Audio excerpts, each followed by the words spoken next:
Hi, ഞാൻ doctor Dhanyakrishnan. Welcome to Smile Matters. HMPV അഥവാ human metapneumovirus ഇപ്പോൾ Bangalore 2 case report ചെയ്തെന്ന് പറയപ്പെടുന്ന വൈറസ്. ഇതിനെതിരെ നമുക്ക് ഭയമല്ല, പ്രതിരോധിക്കാനുള്ള എന്തൊക്കെ അവയർനെസ് ആണ് നമുക്ക് വേണ്ടത്. ഈ വൈറസ് ഒരു RNA വൈറസാണ്. നമ്മുടെ ഇൻഫ്ലുവൻസ സാധാരണ പനിയെല്ലാം ഉണ്ടാക്കും പോലെ തന്നെ മൈൽഡ് സിംറ്റംസ് ഉണ്ടാക്കുന്ന ഒരു വൈറസാണ് HMPV. സാധാരണ അത് കുഞ്ഞു കുട്ടികളിലാണ് കാണുന്നത്. ചെറിയ കുട്ടികളിലും ഏജ് ആയവരിലും അല്ലെങ്കിൽ ഇമ്മ്യൂണിറ്റി ഒക്കെ വീക്കായിട്ടുള്ളവർക്കാണ് ഇതിന് കൂടുതൽ പ്രശ്നങ്ങൾ ഉണ്ടാക്കുന്നത്. അല്ലാതെ ഒരു ഹെൽത്തി പീപ്പിൾ, ഒരു സാധാരണ മനുഷ്യരിൽ ഹെൽത്തി ആയിട്ടുള്ള ആൾക്കാരിൽ ഇത് വലിയ സിംറ്റംസ് ഒന്നും ഉണ്ടാക്കില്ല.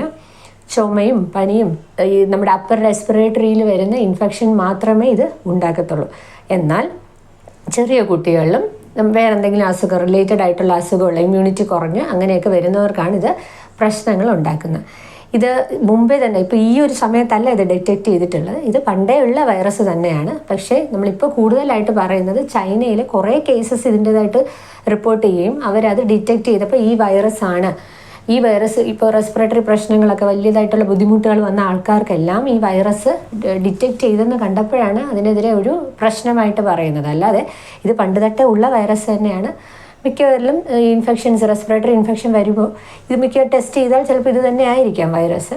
നമ്മളങ്ങനെ ടെസ്റ്റ് ചെയ്യാത്തതുകൊണ്ട് അറിയുന്നില്ല. അപ്പോൾ പ്രശ്നങ്ങളുണ്ടാവും. കൂടുതലായിട്ട് എന്തെങ്കിലും ബുദ്ധിമുട്ടുകൾ വരുമ്പോഴാണ്, ഈ ചെറിയ കുട്ടികളിലൊക്കെ പ്രശ്നങ്ങൾ വരുമ്പോഴാണ് നമ്മളത് ശ്രദ്ധിക്കേണ്ടതായിട്ട് വരുന്നത്. ഇത് നമുക്ക് ഡിറ്റക്റ്റ് ചെയ്യാനായിട്ട് നമ്മുടെ പണ്ട് കോവിഡിൻ്റെ സമയത്ത് നമ്മൾ ചെയ്തതുപോലെ നെയ്സൽ സിക്രീഷൻ എടുത്ത് ഇതിൻ്റെ ആൻറ്റിജനോ ആൻറ്റിബോഡിയോ ഉണ്ടോയെന്ന് നമ്മൾ ടെസ്റ്റ് ചെയ്യുകയാണെങ്കിൽ നമുക്കിതിൻ്റെ പ്രസൻസ് ഡിറ്റക്റ്റ് ചെയ്യാം.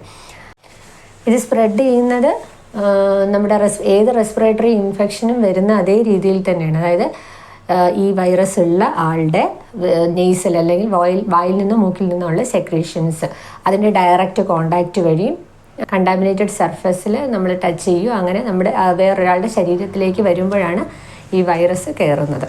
ഇത് പ്രിവെൻറ്റ് ചെയ്യേണ്ടത് കോവിഡ് ടൈമിൽ നമ്മൾ എന്തൊക്കെ പ്രിക്വേഷൻ എടുത്തോ അതുപോലെ തന്നെയാണ്. മാസ്ക് യൂസ് ചെയ്യുക. വേറെ കണ്ടാമിനേറ്റഡ് ആയിട്ടുള്ള സർഫസിലൊക്കെ നിങ്ങൾ തൊടുകയാണെന്നുണ്ടെങ്കിൽ വെളിയിൽ നിന്ന് നിങ്ങൾ അകത്ത് വരുമ്പോൾ കൈ വാഷ് ചെയ്യുക. കണ്ണിലും മൂക്കിലും വായിലൊന്നും തൊടാതിരിക്കുക. അന്ന് നമ്മളെടുത്ത അതേ പ്രിക്വേഷൻസ് തന്നെയാണ് ഇപ്പോഴും വേണ്ടത്.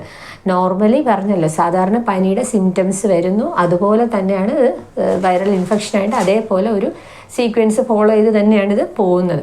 അപ്പോൾ സിവിയറായിട്ട് നിങ്ങൾക്ക് ശ്വാസം മുട്ടൽ വരിക, അങ്ങനെ എന്തെങ്കിലും വീസിങ്, സൗണ്ട് കേൾക്കുക, ശ്വാസം എടുക്കുമ്പോൾ സൗണ്ട് കേൾക്കാൻ ബുദ്ധിമുട്ട് വരിക, അങ്ങനെയൊക്കെ ആണെങ്കിൽ നമ്മൾ ഡോക്ടർ ട്രീറ്റ്മെൻറ്റ് തീർച്ചയായിട്ടും ചെയ്യേണ്ടതാണ്.